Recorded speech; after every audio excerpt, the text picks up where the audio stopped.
Hello, welcome to another edition of The Chamber right here on City TV. Of course, Parliament is on recess, and as we usually do when the House is on break, we also take a break but speak to former members of Parliament who we believe have a lot to contribute as a body of knowledge. We delve into their life in public service, among others. This week I have a very interesting guest, someone who burst onto the political scene, political limelight, running the second largest city in the country, Kumasi, as mayor. When I'm back, I'll introduce my guest for this week. Stay with us. My guest this week is the Honorable Maxwell Kofi Juma, former Member of Parliament for Asqua in the Ashanti region, and currently Managing Director of the Ghana Industrial Holdings Company, GIHOC Corporation, GIHOC Distilleries. Welcome, sir. Thank you. I've been curious to always know how you came by the nickname Kofi Ghana. First of all, I have to charge you if I have to tell you. But my Ghana is older than Ghana. Oh, really? Yeah. So are we talking about the Ghana Empire? No, really. My father was a member of Parliament. Oh. Okay, he was the first Legislative Council in the 50s. Wow. He was elected to represent Kumasi South constituency. Okay. At that time, it was a huge constituency. Yeah. That borders from Ejoso up to the whole of Asante, Acheampong, and Dwabin. Oh, so Konongo and that's all of that area was part of Kumasi South. Okay. Wow. He was arrested when Nkrumah and the others were arrested after the positive action demonstration. While he was in jail, I was born. Okay. And the first person to be released was J.B. Dankwa. Yeah. So when he was leaving the jail, he told him, my wife has given birth to a child, and it's called Kofi Ghana. And that's how I got my name. Wow. Yeah. Wow, this is fascinating. Yeah. I see. Okay, so tell us about growing up in Kumasi. I come from a very political family. Okay. Like I said, my father was a member of Parliament. What's his name? Ofori Juma. Ofori Juma, okay. Yeah. And my mother's father was also a member of Parliament. Okay. And that's the present Chief of Staff's father. Okay. So on both sides of the family, it was very political. And so I grew up in a political environment.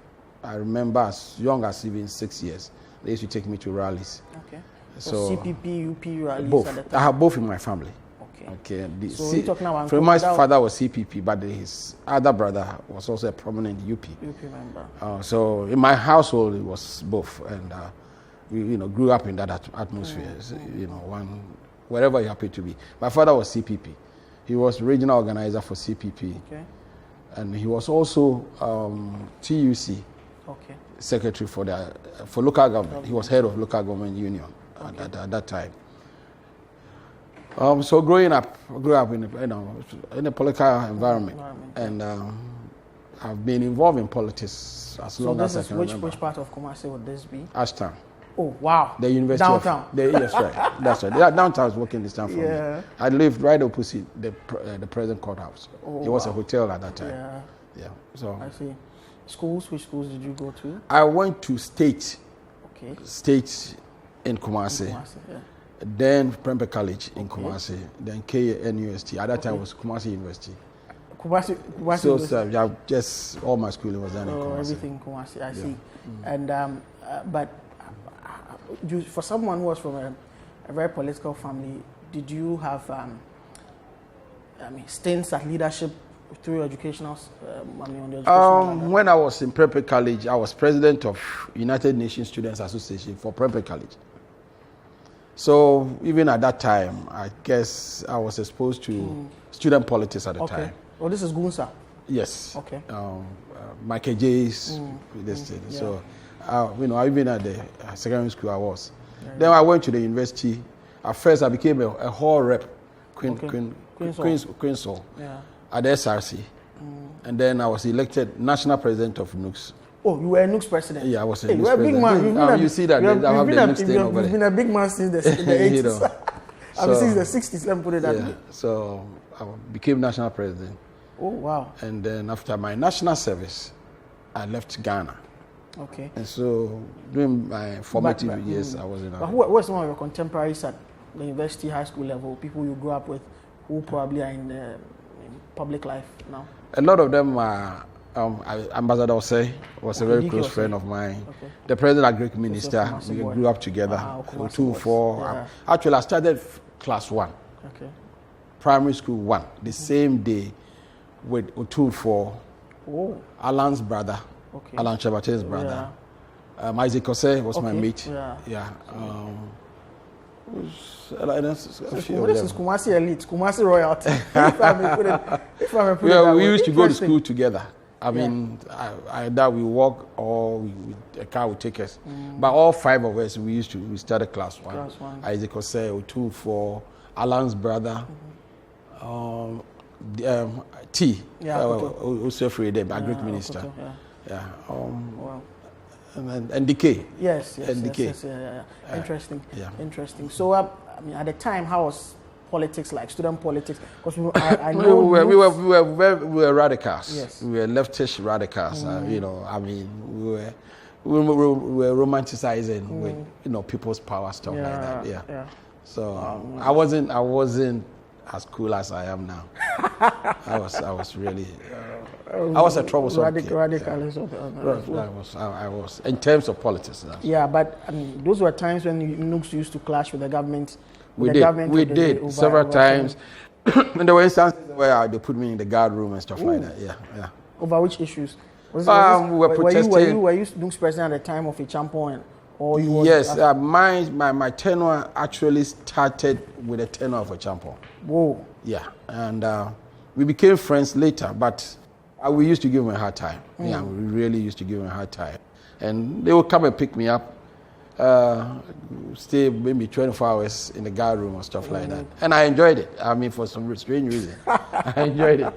And we also used to give a 2-4 at a time. We used to give him a tough time. Oh, really? Oh, yeah. Oh, you were attacking Menchia? You were attacking We attacked Menchia. I remember he wanted to exact some taxes on residents. Yeah. And I went against it. And I confronted him, and he actually came to the house to talk to me. He said, you are my son. By that time, I was hot-headed. Yeah. Well, what do you study at KMST? Planning. Oh, I did planning. Okay, that's good.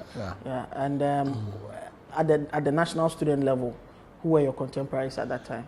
Can you believe that Ward Brew? Oh, TN. Ward Brew was my vice president. But he must have been from Legon because he was from Legon. I mean, we paid the deputies from across. The others. Was that at the time when Nooks had a rotational? So that it was rotational. So the president comes from Tech, the following year yes, that's what I was. All right. Oh, then you were fortunate. The time the seat had come to Tech. So the president. So it was easy for me to get into the national level. Yeah. Ward Brew, Eso Asante, Kantama Klo. Of course, he was SRC. Yes, at Legon. Chambers was secretary of SRC. Legon SRC. PV Obin was my president. And so we had a good. Didn't do too bad. Kwame Nahoy. Okay. Kwame Nahoy was also a secretary. Yeah. Wow. Where did national service take place? Where did you do? I did my national service in 2 places. Okay. I started with the TEPA. Okay. Town Planning Office. Okay. And then I was pulled from there to come and work at the castle. During the Acheampong's time. So I completed my national service with Special Action Unit. What was that? What did the Special Action Unit do? It was set up by Acheampong and Ward Brew. They took me and Ward Brew to go and work there. I stayed there for a few months and I left for the US because I worked about 8 or 7 months in Tepa. And then when I was brought here, a few months it ended. They wanted us to be active in politics, working with the Acheampong government and so on. Tepa is one of the very clean, very well planned town. Yeah, it's still my place. Yes. I just very quiet, very well planned, very neat, very well laid out. And they have a very enlightened chief too. Oh yes, Nana Acheampong. Yeah. So I mean, he was a very young. When they made him chief, he was one of the youngest in Ghana, and the Queen Mother was a young student. I mean, but elementary school student at the time. At the time, I see. But As working in that, what made TEPA like that in terms of the plans? They've been fortunate. They've been fortunate. We have very enlightened people taking care of them. Those in the town. Yeah, they've been very fortunate. I always tease them that they want to get close to Antoine, but they don't have an airport. Antoine is your ancestral home. Oh, that's my place. Great. They have TEPA people have never seen a plane before. Where they are, no flights coming across. I'll take you off a bit. I mean, Acheampong, I mean, from my political science class, one of our governance and leadership lecturers used to say that he's one of his favorite leaders because of his policies when it comes to self-reliance. But for someone who worked closely with him, I mean, what would you make of his leadership of this country? He was a very patriotic man. Unfortunately, he didn't get leadership of the country to support the kinds of things. Yeah, for the people were the social leaders I'm talking about. They didn't help him, and so he was bastardized for trying to do right for the country. Hindsight, I'm sure a lot of them regretted giving him the bad end of the stick. I think that he wasn't treated well. Okay, so now let's look at this Kofi Juma who's done with national service. What took you to the US? It was a bet that some of our friends, we all decided we were all going to go to the US while we were in school. All of us. It was about 10 bad boys, I guess. We all. And this is from Tech or from Prempeh? From Prempeh College. Oh, wow. Sefa Boache, it's a lot of us. Yeah, 10 of you decided that. Yeah, we all decided that we all go to US. One guy, his dream was to be in the Ebony magazine. That was his dream, life dream. Wow, did he achieve it? Oh, he achieved it. Wow. Yeah, he achieved it. The other guy, he wanted to be on a movie, and he managed to be in a movie. Wow. All of us, that was our dream. In fact, my father didn't want me to go, so I waited for my father to travel out of the country. As soon as he left, I bought my ticket and left. Okay. So that was our dream. We just wanted to be in the US. We felt, we were hip at that time, and so that's why I ended up. How was it like? I stayed too long. Okay. But it was a very, very good experience for me. You say you stayed too long. I mean, how? By the time I came back, the guys that I was with, they all have climbed into the leadership positions in Ghana. Somebody like P.V. Obing. Yes. I mean, in my time, he was looking up to me. Okay, yeah. I mean, like I said, Chambers. By the time I came back, he was Minister of Foreign Affairs and later on to ECOWAS and stuff like that. And so, but Chambers went with me to the US. Yes. Chambers went with me. He left. Yeah. He left and came back early. Chambers, the other guys, those other guys that they don't come offhand. But we all wanted to be in the US. So you went there, you went to Rutgers? I went to Rutgers. In Very fact, good school. What happened was, we also said that no matter what, we'll all come back with a master's degree. Wow. All of us. That we're going to play around, but you all will come back. And so, if you didn't get that achievement, it means you have been a failure in life. Yeah. So I struggled. I really struggled to go through Rutgers. It wasn't easy. Yeah. And but in the process, my outlook to life were formed in those because I did all kinds of odd jobs. 19 different odd jobs. Wow. 19. So for between the time you went to the US and the time you went to Rutgers, how many years were in between? Or it took me well over 6 years to do a master's degree. Wow. Yes. Wow. It was a struggle. And in between that, what were you doing? I worked as a taxi driver. I worked as a factory production worker. I worked as a security guard. Wow. I worked for the Social Security. It helped me as you call it claims adjudication officer. So somebody make a claim, you are the one who adjudicates. It means that I need to know about the human body, the psychology and stuff like that. They train you. Okay. I work with the census department. Okay. What's that? The annual census that we take here. Okay, census. Okay, statistics. Okay. Yeah, I was a census officer in the US. Security guard. I work as a parking lot attendant. Wow. Yes. I graduate with a degree in planning. Yes. I worked as a parking lot attendant. I worked as an insurance salesman, life insurance salesman. Then I also worked as an administrative officer in this what we call here district assembly. Okay, wow. I worked there. I worked with a water company. Okay. As an accounting officer there. Okay. Then I actually worked as a professor in statistics. Oh, you taught? Yeah, I taught in a university for about 4 years. University? William Patterson University in Wayne, New Jersey. Wayne, New Jersey. For almost about 4 years. Okay. But where did you spend the most time? Which state?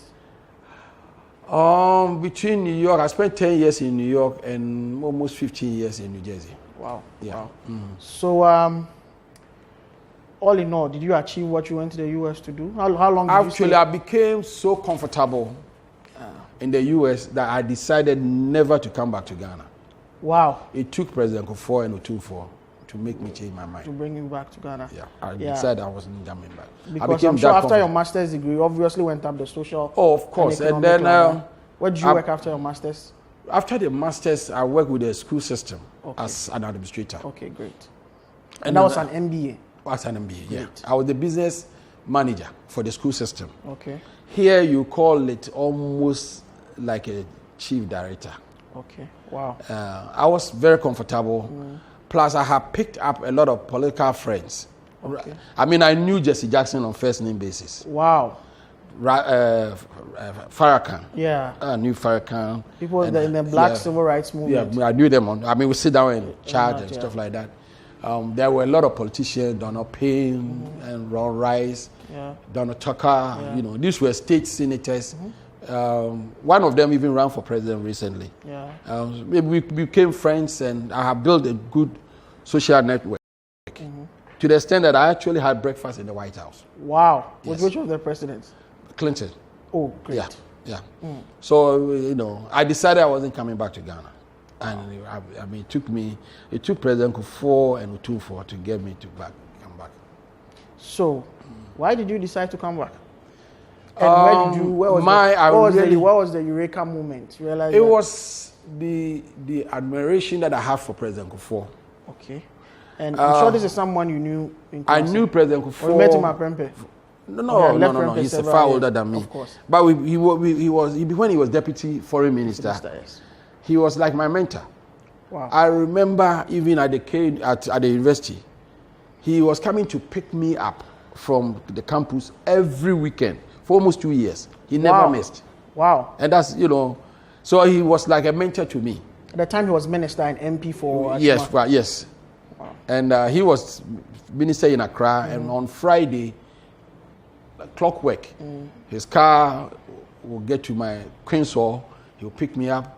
At that time, Jacob Lamte was in Kumasi. Yeah. We would hang out over the weekend. And then Sunday evening, they would drive me back to the campus and they would come back to Accra. Wow. For almost 2 years. In fact, he was very instrumental in guiding me to be NUC's president. And so he's been somebody that I have admired all my life. That's why my son Kwabena is his godfather. Wow. You know, he used to come and stay with me in the U.S. Oh. Yeah, he would come down, stay with me, like all his kids, all the Kofis, Chief, the Ajikum, all of them came and we hung around in the U.S. So when he won, I went to him and I said, my mission has been accomplished. Yeah. Going back to the U.S., not knowing that he has had a private conversation with the two that they gave to get this guy out of the U.S. So he invited me, and I remember telling him, he said, I want you to go and help build Kumasi. And I said, well, I'll give you one promise. I'll only work for 4 years. After that, I'm going back. He said, okay. By the time my 4 year was over, the MP for Asqua came to me and he said he wasn't running and that he wanted me to replace him. That was Lawyer Osekwaku, yes. And so I said, okay. And he was the guy that I was serving when I was in Prempeh College. Oh, okay. When he said that, I said, okay, I'll do it for another 4 years. And that's how you became deputy local government minister. Yeah, I never quit my job when I was leaving the US. So you're still the business manager for the schools? I was on leave. Okay, on leave, and you renew it every 2 years. So I kept on renewing until finally. Wow, I mean, I remember, the time you were mayor in Kumasi, I'll relate that to when I was, growing up. You could call media people, Kwame Adinkra, could call Kwame Adinkra on air to tell him, Kwame, you've made my day. Wonderful. There's something I actually really remember. You know, I admire Kwame. Yes. For me to be so hands-on and to be, which means that you were actually listening to the concerns of people and when you wanted to do some things, I remember you saying that there was a time President Kufuor called and said that Kufuor that kind of. How was it like managing Kumasi? It was a very exciting period. I did as mayor. It was emotional, really more than intellectual. Okay. I was emotionally attached to Kumasi, and my desire was to make it a very good city. And especially given the fact that I also worked in the municipal assembly in the U.S. for a while. I had experience, in terms of city management, and of course my planning background also came handy. So I went in there with the intention of, putting the foundations that will allow the city to be a viable city, and that was my intention. It wasn't like I went in there because I was of a career or I wanted money. No. It was an emotional thing that I wanted to do, an emotional attachment. And fortunately, what had happened was there was a conversation between me and Otumfuo in the President Kufuor's house. At that time, he wasn't a president. And we were talking. And this is at in Accra? In Accra here. And that conversation, it was so funny. It came to, the prophecy actually came to fruition. Otumfuo was thinking of becoming Asantehene. Okay. And I grew up with him from childhood. Yeah. He's about a month older than me. And the mother lived just a house away from my house. And this is Asantehene we're talking about? Yeah, the one who passed. At that time he was in Asantehene. And so the mother was my mother. And Otumfuo still called to go to your mother. Whenever I went to visit him, he said, have you seen your mother? Because he was cooking for all of us. And then Otumfuo at that time, he said, well, you know what my dream is? I said, what is your dream? He said, my dream is I want to become Otumfuo. And it would be good that when I become Otumfuo, Uncle, we all call him Uncle at that time. Uncle becomes president and you become mayor of Kumasi. Wow. And it happened. And we took actually when it happened, he did dinner for me. And he invited President Kufuor. And the three of us, when we met, he just said, I said it and it has happened. And we took a picture. So you come to my house, there's a picture of me, Otumfuo, and President Kufuor. It wasn't like we didn't pose. It was like we were having a conversation. And that was exactly what he said. Wow, interesting. Yeah. But so what are you very much proud of in terms of your legacy running Kumasi? You see, for any city to grow, it has to have what we call a core percentage of its population being middle class. Okay. That's basic city development. But since time immemorial, Kumasi has been very entrepreneurial. Even if you work in the civil service in Kumasi, people laugh at you. Everybody's dream is to do business and do it very well. It's unfortunate. Yeah. That was a very, very bad way of building a city. It's unfortunate. And you think you changed that? I tried. Unfortunately, the people who took over from me didn't understand that basic concept. You cannot build a town, you cannot build a city if you don't have a good crop of middle class people living in your city. Kumasi have the chiefs, and then when you look at the profile structure, you see that there's a whole lot of working class people. Very low, middle class. Accra is surviving and is growing because it has a good chunk of middle class people in Accra. And any city, for it to survive, you need that. How did you intend to do that for Kumasi? Well, I put structures in place to try to do that. There were about 90 foreigners from Europe in Kumasi at the time I became mayor. 90. 90. Yeah. 90. Which was extremely low for a city of almost 2 million people. So I said, well, we need to attract the middle class. One of the things that we did was to encourage the embassies to put up consulate offices in Kumasi. Okay. We managed to get the West African country. We got Burkina Faso, we got, I think, Mali, and then we got the British High Commission to do that. but the time was Too short. too short. We did, and that I brought in the concept of expanding the business district. Kumasi's business district is the smallest in the country. You can walk the entire stretch of the business district in 5 minutes. Then Accra has about 10 different business districts. 10.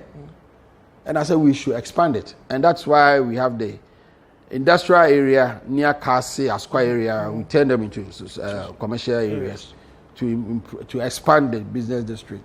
Those kinds of things, you need people with knowledge in architecture, knowledge in civil engineering and planning to be able to have understand that kind of concept. We'll take a break here. When I'm back, we'll explore his journey into Parliament and what he's doing currently. We're back after the break. Stay with us. You're welcome back from the break. This is still the chamber I have with me, the Honorable Maxwell Kofi Juma. So before on the break, we were talking about how we developed a certain color coding and very easy to follow system of street naming in Kumasi. But what we see with the new one that has been rolled out, and of course you mentioned the issue of names, very meaningless names. My street is now which is after a royal sort of. But there are places you go, Banku Street, Apple Street, Avocado Street. Daytona Street. What street? Daytona. That's in Atonsu. In Atonsu. Daytona Street. Whoever came out with that concept, they should go and grab him and find a very nice place at Pantai for that person. Really? Yes. Why? Me, my house, I've pulled that name out. That Daytona stuff that they put there. And incidentally, what is even amazing is there was one that was initiated by the vice president. Yeah. That's the number that we all use for the national ID. Ghana Post. What they need for a second number. Yeah. So you go to one house, they have almost 3 house numbers. Okay? Atonsu. You put a street name called Daytona. The people in Daytona don't even know Atonsu exists. Even the one done by the vice president, as good as it is to me, has to be modified to make it simple for market women to be able to tell you the address without going and getting somebody to write it. Please. I lived in Newark, 440 Elizabeth Avenue. You can identify the building. And it's a multi-story, 23-story, and 440 Elizabeth Avenue apartment 20A. They will walk you there. It doesn't need an Einstein to go and read GA plus, dash. What kind of thing is that? Create more confusion over confusion. Let us be honest. This is not political. Okay. Whoever did it have absolutely no idea how to do house numbering in a city or a town or whatever. They should come for free advice. So that's it. Master Kofi Juma offering free advice to you. If you already told us about the conversation you had with the Honorable Edward Sekwaku when he decided not to be in Parliament again. I'm sure that this was, how many years had you served as mayor at this time? I had served 4 years. Remember, I had promised I was going to do just one term. And so when he proposed that idea, and I'm sure it was 2004, around the time and he did all the work. He went and talked to all the. But why did he not want to run again? I think at the time he was Minister for Youth and Sports. Parliament is not what is being presented to the Ghanaian population. Really? It's unfortunate. And we have people who aspire to be members of Parliament and failed to be members of Parliament, bastardizing that institution. Yeah. And so you go in there and you find that it's not that easy thing to be. But unfortunately, once you become a member of Parliament, it's also very difficult to get out. True. Because once you become a member of there are no other alternatives. Unlike other advanced and developed societies. In Ghana, you become a member of Parliament. Once you leave, if you were a teacher, you cannot go back as a teacher or as even a consultant. It doesn't happen in civilized societies. Yeah. Okay? Here, we have a country that doesn't want to learn from its history. But it's the politicians who have made it so, isn't it? Well, it's the system. The lawyers finish their terms and they go back to the courts. The lecturers go back to the classroom. The system is the system, not the individuals. Okay. They are stuck in it. They are actually victims of the system. Okay. Most of the people, I'm very fortunate. So you cannot use me as an example. Yeah. I mean, how many people at age 70 are MDs? Yeah, running. Okay. So you cannot use me as an example. So I had alternatives. Yeah. But most people, they go into parliament, gain so much experience. Yeah. And the nature of it is you are voted in and voted out. Yeah. Okay, once you are voted out, the society must have something for you to be able to tap into the experiences that you have. We like don't. some consultancy role or something. Muhammad Ali became heavyweight champion. After he retired, he was a lecturer at New York University. What was his educational level? But they had a place for him to fit. In Ghana, people become chief directors when they retire, and that's it. I mean, we can't have a society. We can't build a society based on that type of thinking. The members of I pity them. Oh, really? Oh, I really pity them. Why? We live in a society. There's a poverty culture. Yeah. That poverty culture looks up to people who are fortunate to be taken out of that poverty environment. Cycle, yeah. And we have a society that also encourages dependencies. People can talk to you as if they are invalid, as if they are what do you call them? You know, they are beggars. But they're not even beggars. Everybody becomes a beggar, and it's an acceptable thing in Ghana. It wasn't our culture. It wasn't our culture for anybody to beg. So what changed? When the first white people came here, they were describing our society as a pride society that people don't go and beg. What has changed? And so everybody begs. People beg their MPs to go and have second wives, give them money to go and have second wives. What kind of society is that? I mean, the first thing you meet a person, you become a friend. The next thing you should expect, he's going to ask you for money or for help. What kind of society is that? But have the politicians not made it so?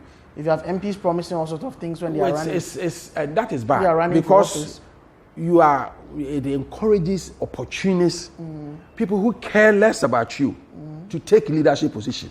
Because all they know is all you want to beg. And then Nana Kwesi told me, he said, "Look here. You are mayor now. I was mayor before you became mayor." He said, "Look here, when monkeys come and ask you for help, what do you give them? Give them banana." And that is what is happening. So we encourage people who care less about us to be our leaders because they have seen that we have lost our value as human beings and have lost our respect for ourselves because everybody is begging as if we are invalid, as if God didn't grant us the opportunity to create for ourselves, to do for ourselves. Interesting. So, how was it like running? I mean, okay, you said the work virtually was done for you, but our squad then was a new constituency, newly carved out after the demarcation on all of that. How's your time in Parliament? It was an interesting time for me. And I believe that if you go into their records, you find out I didn't waste time at all. I engaged in almost everything that they did. And whatever experience, whatever opinion that I had, I never sat on it. My opinion was heard at every corner in Parliament. Yeah. It wasn't a place that I ever felt that I was going to be there forever. Okay. I've told all the people that are around with me, anytime that you realize that you don't want me, don't let me go and run. No. Just tell me we don't want you to go. Unfortunately, they didn't give me that. But I got the message clear. I got the message. They were not bold enough to tell me, Max, we don't want you. But I got the message anyway. But you were in Parliament for 2 terms, right? Yes. Okay, so you were in Parliament for 2 terms. And I think you lost the primary.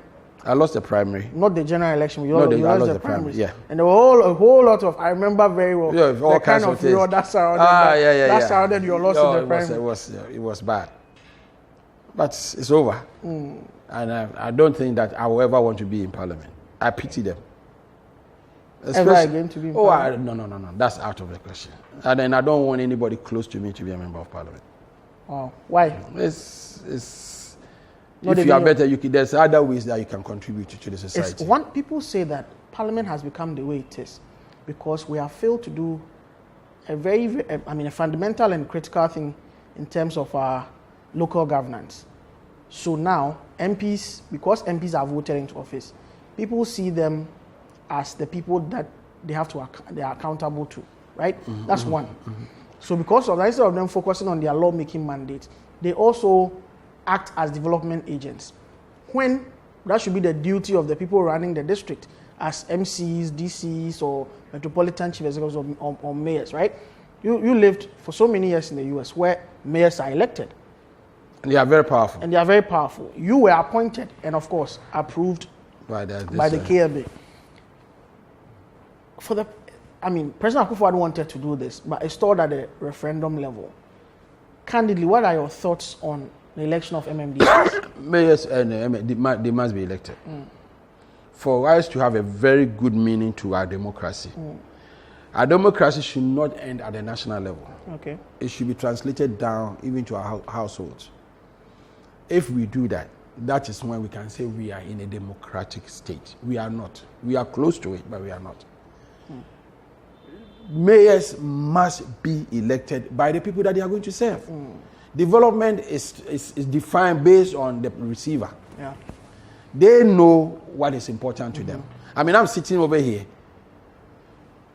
I have more value over a fan than a heater in my car. Okay, true. Okay?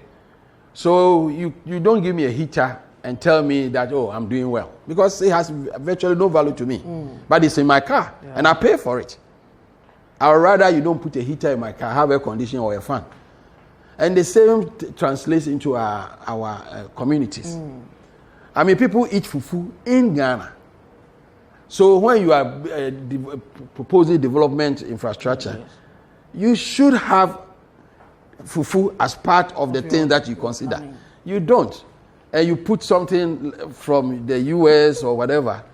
Please, that is not development for the person, the beneficiary. But the bone of contention has been whether we should have the elections done on partisan basis or non-partisan basis. I sincerely believe that we should leave the partisan at the national level. And shouldn't have partisan. That would be contrary to the president's view. Well, do I have to agree with the president on everything? It's your in-law now. Do I have to agree with him on everything? Sorry, I have to bring that in anyway. No. Why do you have to apologize for? He is my in-law. There's no apology to but it. But you disagree. I disagree with him on that. That would be supporting the NDC's position. The NDC not everything about NDC is anyway. But why do you want it to be non-partisan? Because people have said that. I'm sure when you were running Kumasi and you went to KMA, you went to the general meeting, assemblies and the rest. You knew, where the Nana Seniors and Co stood politically, and you knew where the others also stood politically. But it shouldn't matter when it comes to bread and butter issues. But why should we pretend that our assemblies are non-partisan when they are partisan? You see, we don't have sufficient understanding of political systems in Ghana. MPP is supposed to be the conservative party in Ghana. Yeah. But all the social interventions in Ghana are done by them. So do you call MPP a conservative party? Well, NDC is supposed to be on the left. There isn't a single social intervention. Do you call it a leftist party? So we don't have sufficient understanding of partisan politics. Especially at the lower level, it's even worse. And especially given our system that we have. And I remember before the interview, I said, let me get a constitution. There's an Article 55 that talks about political parties. Yes. Then when there's a section called Section 5, that tells us that all political parties should be organized based on democratic principles. Do we follow it? Yeah.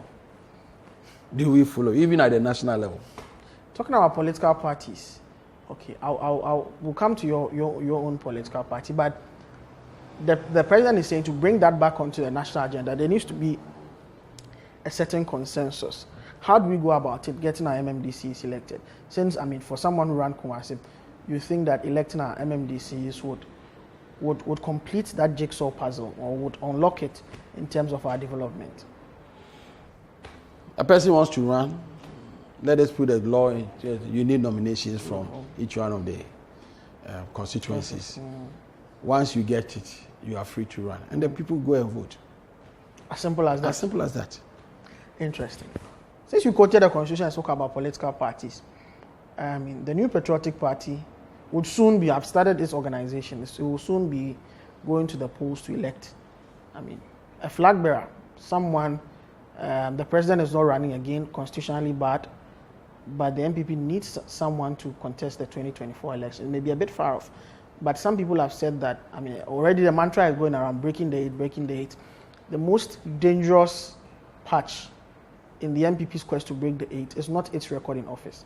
Some have said it will be how it manages its internal politics. Here in 2007, you saw what happened, 17 people.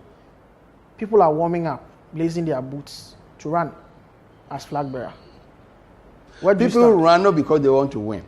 Oh, really? Sometimes, sometimes people run to be president. You mentioned your own friend, Akoto wants to be president. Yeah. Sometimes people run not because they want. They just want their name out there. Can Acheampong announce this week? Yeah, sometimes they want their name out there and also list your social status. So not because people want to win. Because some people, they know they can't win. But they are running. Some have run 10 times and sometimes they get 2 votes, but they are still running. So running is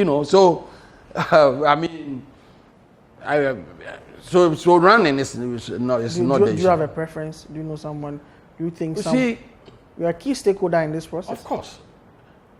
I have decided after very, very, very intense and introspection, this thing, I realized that the only political party that can turn Ghana around, at least during our generation, is the NPP. Okay. I have friends in the NDC, I have friends in NPP. Not everybody in NPP is an angel. Of course. And of course, not everybody in NDC is a devil. Yeah. And look at how I said it, though.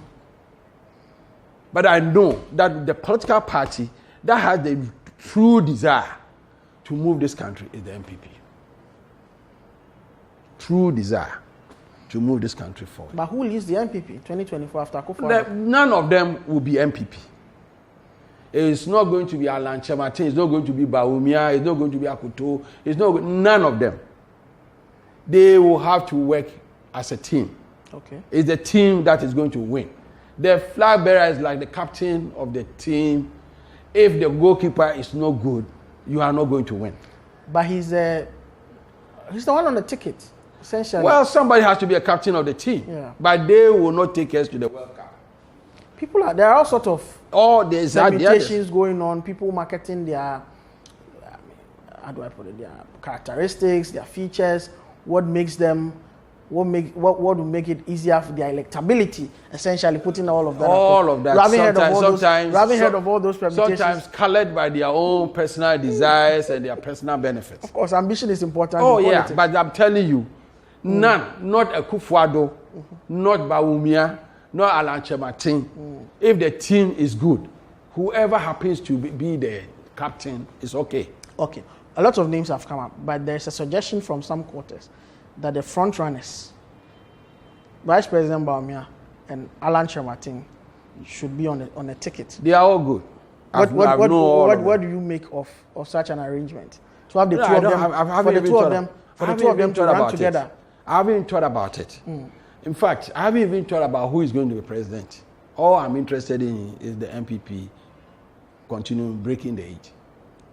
But that's all I'm interested in. But it has to be done with a team. Of course, the team includes everybody, including me too. It has to be done with if I'm not there, it includes everybody. It has to be done with the flag. So we should focus on building a team, not the captain of a team. That should be where the focus should be. Whoever happens to be the captain, fine, wear the captain band. But if your team is not good, no matter what, you will fail. And so the focus should be building a team. And they are not doing it now. Oh, you think it's not being done? Oh, definitely not. Do you think what happened in 2016 is something to write home about? What happened? Tell us. Because we just made huge mistakes. Building a political party Oh, you mean the 2020 elections? Yes, a situation which has brought us, which has brought the country into a hung parliament where... The hung parliament, which is not bad in itself. Oh, you don't have nothing against the hung parliament? No, it's not bad in itself. Look at how government struggles. If you have mature politicians running affairs, it doesn't matter if you have a hung parliament or a huge majority. The focus should be what is in the interest of Ghana. No. That's it. And now we are displaying that people are not thinking about our country. No. They are thinking about their personal gains. They are thinking about how they are going to benefit, not the interest of this country. And it's becoming very clear. How did you feel watching a parliament that you sat in, MPs fighting, throwing chairs at each other, and total disgrace. Blows. It's a total disgrace. And I'm so amazed, and I'm wondering why they have not had the courage and the decency to apologize to Ghanaians. The leadership of a parliament should come in and apologize that this is a disgrace, not to themselves, but to the whole country. I'm interested in the point you make about the MPP not working well, and so, but the president won over 500,000 votes. We are lucky. Really? You that would go down to luck? We are lucky that we had a Akufo-Addo as president. Otherwise, MPP would have been in opposition. It is goodwill that managed to take us a nudge above the 50%. Interesting. I see. So at this point in time, you would then fault the leadership of the party structures, chairman, vice chairman, secretary, organizer, the party machine. The entire party, including me. We've disappointed ourselves and we disappointed this country that badly needs us. Looking into the future, how should the process be managed? Because it will be a fight for the soul of the party. It's clear. In 2022. Everything is totally outlined in our constitution. The way we should conduct our elections. If the Electoral Commission did what MPP leaders did, we will be in court. Disqualifying people left and right. We do a register in Asukwa, it gets to Accra, and the name changes. And you don't hold them responsible. That is a disgrace. It has happened in almost and I'm hoping that a lot of constituencies. Oh, yes. There are disputes, court issues. Yes. And you think it's good? Let us have a party. The party that Darucha, the party that all these leaders that they dream of. You don't think that they had personal interest at that time, but they put their personal interest on the side for the larger interest. So please, hoping going 2024, I've seen the ugly heads trying to come out, but at the moment, at least it's managed properly. Let us even do better. Is there doom ahead if they don't? Of course, let us clean our mess. Really? Okay. All right. So we'll take a break here. When I come back, we'll do the final minutes of the program. The Chamber. I'm still with Maswa Kofijuma. Stay with us. You're welcome back from the break. This is still the Chamber. Final moments with the Honorable Maswa Kofijuma. So let's talk about what you do now. Running GIHOC. How has it been? Very challenging. Really? In fact, there have been instances where I wanted to lay it all down and just walk away. I mean, because when I heard that you had been brought here, of course, with all your experience, parliament, and all of that, I was expecting you in some advisory role or some. I mean, for your contemporaries, most of them were chairing boards, and you were being brought to GIHOC.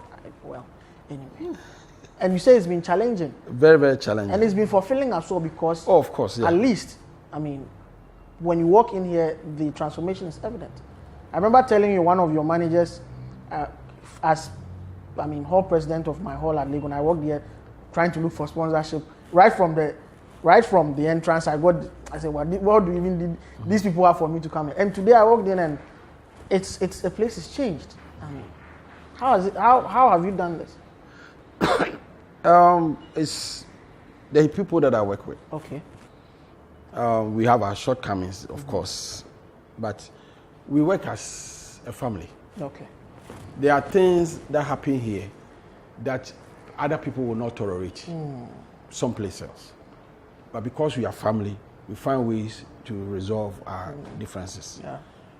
We are single-minded in our desire to make sure that the company survives and move on. Okay. And so whatever the differences that happen happens, and we do. There are instances where I'll come in and Yvonne will say, I'm not going to talk to you. And why? Because I gave it to her and stuff like that. Or whoever. There are those instances. Yeah.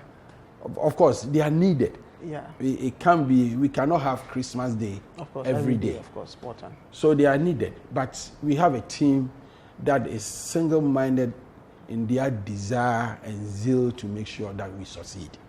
Okay. And that is our secret. We haven't had any pump of funds from any place. Even our banks are not treating us fairly. Yeah. But we try to survive. Given the fact that we all came in, a lot of us, without experience in running an institution like this, But we are. And this company is looking beyond playing the local league. Wow. We are going FIFA. And that is our vision. The dream is to go international. Go international. That's our vision. Let me Because we believe we can do anything that anybody has done. Most and of we the can time, do it better. Most of the time, SOEs are criticized. Say, you CEOs take fat salaries. You don't, in terms of the ones that can be run properly as businesses and generate a lot of income and even break even in terms of, annual turnover and others, you don't do well. What is it that makes running state enterprises so difficult? And why have you, have you managed to depart from I always from the liken the job that I do and GIHOC to sports. Yeah. You will find a coach playing, being a coach of a team that is almost in relegation. Yeah. Being paid high. Yes. Not because they know they are going to win the championship, but because they know that they have problems that they need to solve. Yeah. And they believe that this person can solve it. So let us stop focusing on salaries and benefits and stuff. Let us stop it. What we should do is let us find who can solve our problems for us. And solving our problems, let us do a cost-benefit analysis. Yes. If this problem is there, this is how much we will lose. Let us pay this person this how much so that this problem is no longer there. It doesn't mean that they are going to make profit. Because sometimes the loss is imposed on the institution by the people of Ghana. Wow. Okay? The Ghanaians demand certain things that cost money. Now, we should also know that we are in a global village. Okay? If Asamoah plays for Liberty, whatever, and we pay him 20 cedis a month, the Manchester sees him, they will pay him 1 million. And you don't want Asamoah to go, you have to negotiate and say, look, the 20 cedis, maybe I'll give you 100 cedis. Okay. And that is what happened. When you look at people who are running companies all over the world, they are paid very well. But they also deliver results. We see it in the, of course, the like baseline, I said, the bottom line. No, like I said, that is the desire. GIHOC is not going to be a trader or whatever. Apple overnight. You have a company that has been struggling within a struggling country. Yeah. So you want to resolve your problems, you can just pick any Joe Blow on the street or go and hunt for talent. Great. And talent costs money. Let us learn from our football teams, both national and international. But the country that gives us a good example is Singapore. Yeah. They pay their ministers $1 million. Why? And then I asked the Prime Minister when I met him. And I have it. His answer is, we don't have anything. We have our people. Okay. The Prime Minister and Foreign Minister, the Finance Minister was Vice President of Shell. Wow. That they plucked her from there. To come and manage their finance. And they were paying, Shell was paying well over $1 million. And you come and bring the person and say, because you are in Ghana, we'll pay you 200 cedis. Thank you very much. You are not serious. You don't want to turn your country around. Thank you very much, the Honorable Maxwell Kofi Juma. All right, so that's how we wrap up today's edition of The Chamber right here on City TV. We'll be back same time next week on the same channel. Stay with us.